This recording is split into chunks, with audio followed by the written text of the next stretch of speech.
Bonjour et bienvenue, aujourd'hui j'analyse Pierre-Henri. Pierre-Henri, il a de la puissance, il est capable d'accélérer l'eau fortement, d'accord. Il a même quelques appuis qui sont bien placés, en tout cas à certains moments de l'appui, d'accord. Entre le moment où tu commences et le moment où tu finis, il y a quelques phases là-dessus qui sont vraiment bien placées.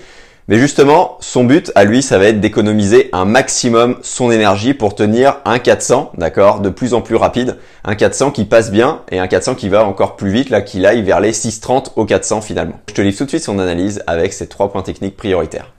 Ok, salut Pierre-Henri. Alors le premier point, ça va être de chercher à remonter tes pieds, tu vois, vers la surface, parce que là, boum, là t'es comme ça, donc on va chercher vraiment plus d'horizontalité. Le truc bien, c'est que tes appuis, bon là tu viens de respirer, donc là c'est un peu plus difficile, mais tu vois, on sent vraiment, tu vois, P2, boum, c'est placé, ça finit de pousser, là, main-cuisse, franchement, là-dessus c'est vraiment très bien, et ça accélère quoi, on sent la puissance, donc ça c'est cool. Ça c'est vraiment le bon point. Donc le premier point, donc on remonte les pieds, qu'est-ce qu'on va faire? On va chercher ce qu'on a fait au stage, à réimmerger, enfin à immerger même, à immerger vraiment la tête, la cage thoracique qui est pleine d'air pour que derrière le bassin, les genoux, les pieds remontent vraiment vers la surface, que tu sois beaucoup plus en ligne finalement. Et donc là ça va faire ça, et forcément ça baisse les freins, ça va être plus facile de nager, tu vas te sentir plus équilibré dans l'eau, d'accord, moins avec ce boulet au pied tout simplement, et donc mécaniquement ça va être beaucoup plus, ton chrono là de 400, là tu veux gagner 1 minute 15, ça va forcément te faire baisser déjà les secondes à chaque 100 mètres, parce que tu arriveras beaucoup plus facilement à enchaîner, c'est ça le truc, c'est que tu vas aller peut-être un peu plus vite au premier, mais derrière ça va être beaucoup plus facile.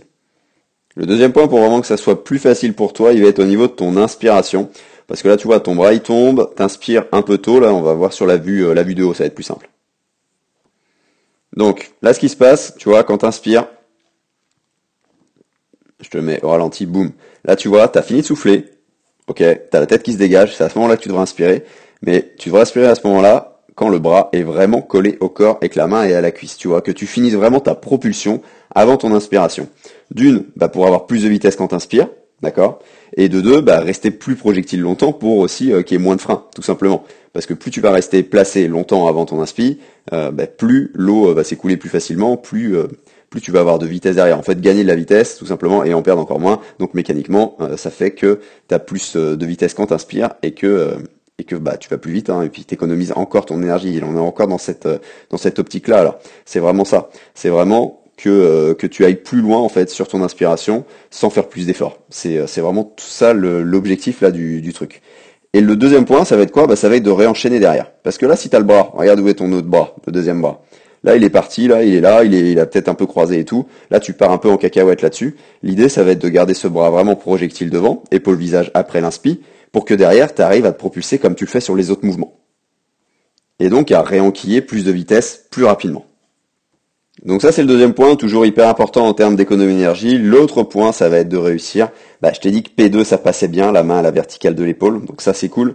Par contre, tu vois, au niveau du catch, on voit un peu de bulle, va falloir rentrer tes mains plus progressivement tout simplement, et va falloir ensuite, après avoir bien engagé, tu vois, les épaules, donc là déjà tu les engages bien, va falloir ensuite mettre le creux de ton coude pour que tu prennes vraiment plus d'eau, d'accord? Que le creux de ton coude, il soit en direction du fond pour réussir, boum. Ce fameux catch, coup de haut, cette main, cet avant-bras qui s'oriente vraiment vers les pieds pour avoir une propulsion plus importante dès le début, pas que sur P2, vraiment que tu prennes plus d'eau, et après vu ce que tu arrives à faire sur P2, P3, je doute pas que tu as la puissance pour envoyer de l'eau, donc il n'y a pas de raison là que ça passe pas très très bien. Donc voilà Pierre-Henri pour toi. Vraiment premier point, c'est vraiment, même les deux premiers au niveau projectile, c'est vraiment les plus importants. Ça c'est clair et net qu'au niveau moins de dépenses d'énergie et donc plus de vitesse aussi, et à tenir plus longtemps ta vitesse, ça va être le gros changement pour toi. Voilà, tout simplement. Je t'envoie les exercices, je t'envoie les séances, je t'envoie tout ce qu'il faut. Et sur ce, je te souhaite une excellente progression. Si tu as des questions, t'hésites pas, et je te dis à plus. Si toi aussi tu cherches un crawl vraiment plus en glisse avec un exercice que recommandent les milliers de triathlètes qui l'utilisent en ce moment, l'exercice de la paume magique, je te mets le lien en description, lien vers une semaine d'entraînement offerte avec 3 exercices en vidéo dont la paume magique. Je te laisse découvrir tout ça et je te dis à très vite.